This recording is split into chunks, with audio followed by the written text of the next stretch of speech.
দিয়ে এখানে চলে এলে, একবার বুঝতেও দাও। আর একবার দুজন মিলে একসাথে লড়ে নেব।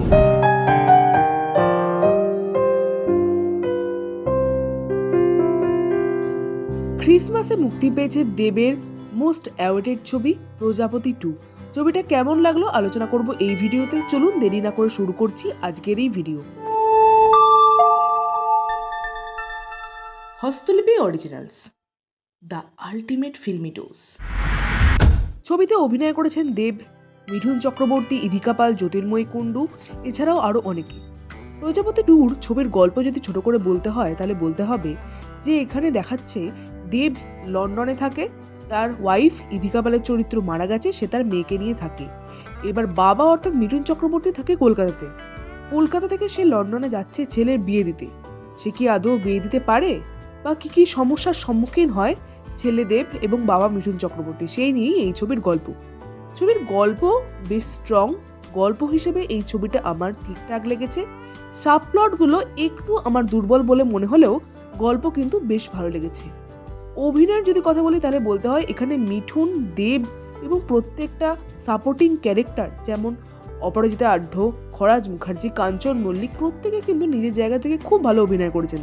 জ্যোতির্ময়ী কুণ্ডুও নিজের জায়গা থেকে ভালো অভিনয় করেছেন। অনুমেঘা যে বাচ্চা মেয়েটার চরিত্রে অভিনয় করেছেন তিনিও বেশ ভালো।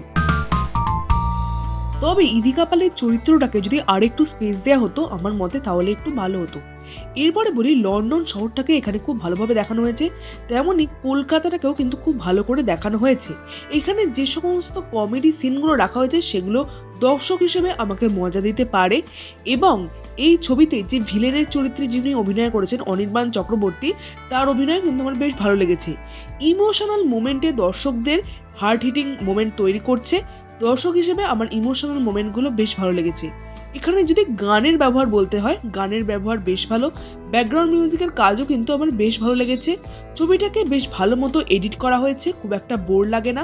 বিশেষ করে সেকেন্ড হাফ খুব ভালো মতো এডিট করা হয়েছে এবং সেকেন্ড হাফটা কিন্তু আমার বেশি ভালো লেগেছে ফার্স্ট হাফের তুলনায়।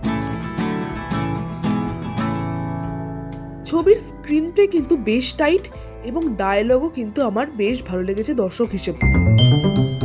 ছবিতে কিছু না কিছু ঘটনা সবসময় ঘটে চলেছে, তাই ছবি ভীষণই এনগেজিং হয়েছে। কালার গ্রেডিংয়ের কাজ বেশ ভালো এবং ছবিতে যেভাবে ক্লাইম্যাক্স সেট করা হয়েছে, যেভাবে ইমোশনাল মোমেন্টগুলো সেট করা হয়েছে, দর্শক হিসেবে আমার বেশ ভালো লেগেছে। ওভারঅল আমার প্রজাপতি 2 খুবই ভালো লেগেছে। আপনাদের এই ছবিটা কেমন লাগলো অবশ্যই কমেন্টে লিখে জানাবেন। আমাদের ভিডিও লাইক করতে মিস করবেন না এবং কমেন্টে লিখে জানান আপনারা কোন হলে এই ছবিটা দেখতে যাচ্ছেন। পরবর্তী ভিডিও দেখার জন্য আমাদের চ্যানেলটা ফলো করে রাখুন।